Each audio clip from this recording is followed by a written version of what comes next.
because we were invited by the king. We stayed in the palaces, we were given this lavish treatment, and therefore we did this. But the fact is that we have a book by Keith Moore, his very famous textbook on the human embryology, with so-called Islamic editions. It's sold in millions. Maurice Bucay's book sells in millions. So this trend has sort of brought to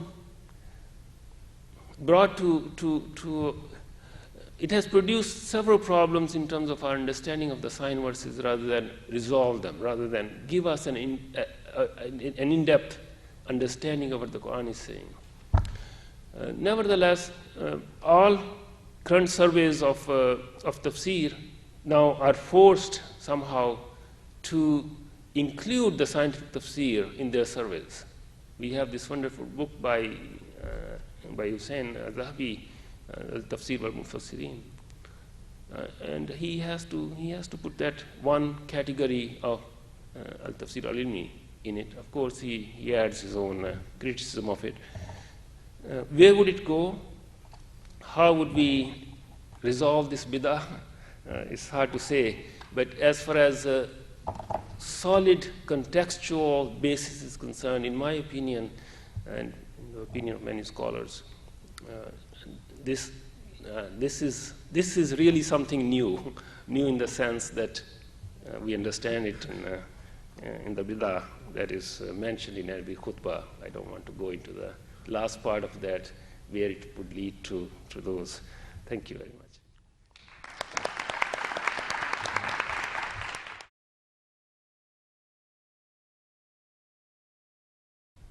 I was wondering if you could say something about the usually what I encounter, the breathtaking ignorance of what the scientific tradition actually, its knowledge of itself.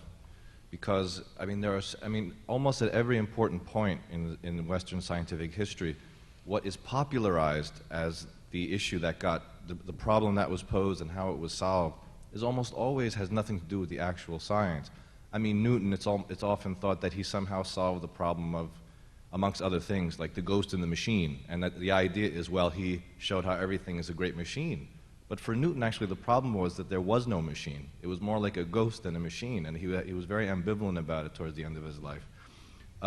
When it comes to quantum mechanics and special relativity, the kind of the popularized notion that we get, that the observer influences, and these kind of other, popularized versions of it have nothing to do with the actual science.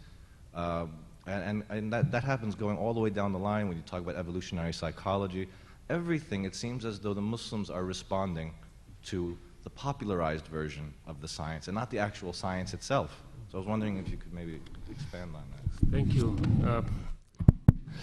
It's a very, very interesting question. I think the authority of science, both in real life experience as well as in its power to explain things at a certain level of reality, perhaps is the greatest cause of this attitude, because if you say that God says this, most people, including Muslims, they would be hesitant. But if you say science says this, everyone says amanna or sadaqna. And the reason, of course, is that if you are sick, if you have a headache and you take the aspirin, and it does take your headache away. If you sit in a plane for 5 hours and it does take you across the ocean, then there is no other proof needed for understanding the power of science. So there is no doubt that modern science has achieved a certain authority that wasn't there before, perhaps in the popular mind. Of course, we have tremendous amount of scientific investigation taking place for all those 800 years of Islamic scientific tradition, and there were actually instruments and everyday use things. There's still, if you go to Isfahan, the palace, the Imam's palace, it used to be Shah's palace, the water that comes onto the top of the swimming pool that is on top actually comes from the mountains far away through clay pipes which are underground, but the water comes up. And the same place if it was designed that there are places, there is one place in the mosque there where the adhan used to be called from where. There's only one spot, but if you say even Allahu Akbar, like very slowly, it goes everywhere. Then there is the music room where the sound travels diagonally. I've done this myself. If you stand by the wall and you just whisper to the wall, the sound travels all the way back to the other corner and it won't interfere with the other corner. So all these applications of science were there. We have Al-Jazri's machines, we have Banu Shakir's inventions, and all of these. People saw that. But they never had this awe of science. They never had this awe of technology that they were using. But now people have an awe, and the authority of science is so, it's propagated by media as well. If you anything, when the newscaster says the scientists have determined, everybody says yes. So in the popular mind, both Muslim and non-Muslim, the authority of science is one thing that sort of supersedes in many ways the word of God, whether it's Muslims or Christians. And Christianity has gone through the same thing as Muslims did. I wanted to mention that. There is actually very interesting correspondence between what the Christian and the Jewish tradition had to face when the modern science arose, and especially at the time of Darwin, for instance, there were huge debates. But somehow they have resolved the issues. And now the Christian fundamentalists, for example, are the only small group dealing with the very actual literal understanding of the creation of the world from the point of Bible. The Quran, luckily, does not pose that fixed timeline, because the yawm in the Quran is always understood to be a period. We are living at a time, I think, and that's the second aspect I want to mention, where there is a very strange phenomena of lack of certitude in the hearts. So anything one can cling to, anything one can hold on to, that provides some kind of certitude. Yes, this is truth, because everything has been vague now, become vague now. There is no certitude left. The old word of where one had the certitude in the heart because of some fundamental light, as Mullah Sadra would say, inside the heart. There was a connection between the creator and the created because of the inner kernel, inner substance that was there. Now we are all living in a clouded world. So popular mind would definitely want to hang on to the popular notions of what science is telling them, and then superimpose that onto some kind of scripture.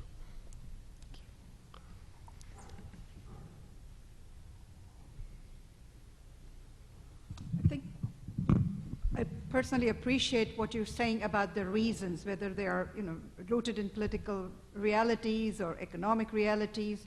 And I think that when one understands that, one can put this in context. I still had a couple of clarificatory questions. One that, was there in pre-modern times, were there tafsirs that also were utilitarian? Because one part of this scientific theory or scientific tafsir is clearly utilitarian in terms of addressing what was going on, and the whole aspect of the utilitarianism could be to do with, perhaps the question in my mind is how important is it to speak at the level of the people, kalimun nas ala qadri aqli, right? So there is that aspect of it, and I am personally uncomfortable with this notion of bid'ah that you seem to want to use, because that also has deep history of a certain setting of orthodoxy from a certain mind that then imposes on the other. So I don't know whether you want to rethink about that issue of bid'ah, as new is something different from having a tradition that cancels out everything that doesn't fit into a certain line by saying that is bid'ah and therefore not to be touched. So. Yes, thank you. Of course, there is misuse of the word bid'ah, and perhaps that's a reason for that reaction. The utility, if we look at the history of tafsir, and if we try to understand why would we have this focus by one great Mufassir, for example, on the legal aspect of the Quran at a certain time. Why would Zamakhshari be when he was? What are the relationships between the social, political, economic conditions of the times when the Lughawi tafsir, for example, gained a certain prominence? It's not that it wasn't there before, but certain conditions may have helped to germinate this idea in the mind of one Mufassir or several Mufassirun of the time, that now there is a need to pinpoint this particular aspect of the Quran. So one can think of that as undercurrent for the emergence of various kinds of tafasirs during the last 1400 years, and one can then justify, yes, now is the time of science, therefore there is a need for the scientific tafsir to arrive, just as there was a time when ahkam had become clouded and somebody said, well, I need to write a tafsir in which I mention the ahkam more clearly than it has been done before, or at some point perhaps the grammatical aspect of the Quran needed more elucidation and things like that. So one can actually justify that this is the era of science and technology, therefore there is this emergence. So the point is not the utility that this particular kind of tafsir or any particular kind of tafsir can have, but the point is that there is no rooting of the explanations which are being given are so superficial. They do not have, they don't even, most of these people who wrote the scientific tafsirs, as Professor Nasser said yesterday, they were not even scientists. People can laugh away at what they said at that time. And now we have more, the thing has caught on, and now we do have people who specialize in different branches of science, and they have brought more sophistication. But their explanations do not find any precedent in the Quranic discourse at the level of the text of the Quran, and that's where the bid'ah is. If you have to distort the text of the Quran to fit a particular Big Bang into the Quran, then we are not dealing with the Quran anymore. That's the bid'ah. Thank you. Yeah, this gentleman here was getting up before. No, please go ahead. Yes. I'm sorry. Assalamu alaikum. Thank you very much for bringing your concerns to a focus and enlightening us that to strike correlation between modern science and Quranic ayahs. But in the Quran itself, Allah subhanahu wa ta'ala refers time and again, because of our limited understanding, he points out to the science in the nature and heaven. Look at the sky. How is it standing without pillars? So this kind of analogies, they compel the human mind to reflect how this universe in all its complexity and regularity has come into existence without a creator. If there is a creator, he has to be ontologically uncaused creator. Now, how do we understand this phenomenon? By striking such resemblances between modern science and Quranic ayahs, this opportunity comes to fore that in science now we have dilemmas, how from inorganic substances a living cell emerges. It's a dilemma. The modern science just helpless to enlighten. Similarly, in Einstein's theory and quantum mechanics, two particles, if they are separated, two photons, thrown millions of miles apart in different directions, they have been experimentally found to be correlated consciously. Can you just ask the question? I'm Yes, coming okay. to the point, please. Okay, very good. The way he has started, he could not complete the whole discourse in short time. it's a kind of supplementing him. And so this striking of examples from science is not a defect or bid'ah, because it is leading us to reflect how we can do. But in the recent times, in the last few months, some developments have taken place which are worthy of mentioning here. How mind can understand and believe in an uncaused, unseen creator. Certain new genes have been discovered. I'm sorry, it's just that we have two other people waiting to ask questions. Well, if the topic deserves some explanation, or just fitting more people into the question answer. No, I understood your point. Let me address the... You are the final arbitrator, but... Let me address what you are saying. I think I did address that. Let me just complete this, you'll do it better. These genes have been discovered recently, non-coding genes. They have this extraordinary capability of making the physical brain think. And that is the basis of believing in unseen God. So this limited science, which is totally positivistic, relying entirely on physical evidence, has now been enhanced to reinstate metaphysics into it. It explains many of the dilemmas that the learned speaker was talking about. Thank you. Thank you. I will just briefly restate what I said before, and that is the detail that we add from our discoveries into the nature of physical reality neither adds nor subtracts from the arguments being made in the Qur'an.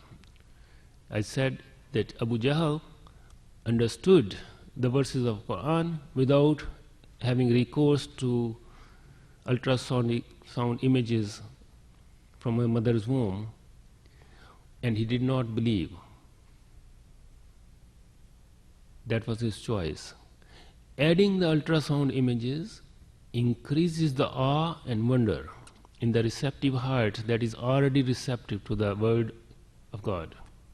So I do agree with you that there are certain details that can enhance the awe and the wonder, but they do not enhance the understanding of what is being said in the Qur'an, because the Qur'an was revealed 1400 years ago at a time when we did not know this. So and if it was not, if it could not be comprehended at that time in its entirety, it would not have been revealed, it would not have been a divine book. So increasing in detail can only increase the awe and the wonder. It doesn't even has to increase Iman, because that's a different category altogether. And it does not convince, because whatever you say, whatever we discover, I'm a scientist by training myself. I've spent half of my life in the lab. Whatever we discover in the lab can be explained absolutely without invoking the Creator, because modern science has no room for the Creator to start with. I have a question relating science and knowledge. You suggested that nowadays it's almost universal that we are obsessed with science. And my question concerns the human motivation. The scientific method was actually borrowed from the Muslim world to the West. But in the Muslim world, the search was for knowledge, because the world, the universe, is a book of knowledge. The scientific method in the West was the search for power, using science. And I'm wondering whether we are really worshiping science, or we're worshiping the power that comes from it. And that's un-Islamic. Yes, that's very true. The whole foundation of modern science was based on an idea that is actually very Quranic, that is the subservience. But in the Quranic scheme of things, wherever the sakhara lakum comes, wherever the subservience of all that exists in the heavens and the earth is mentioned, it is intimately tied to the covenant that we made with the Creator as being khulafa on earth. So we are subservient to the Creator who has made everything else subservient to us. But when Francis Bacon and other people came and they said, well, we need to go and empower ourselves by the utilization tools that they discovered to overpower and overcome the natural forces, that was not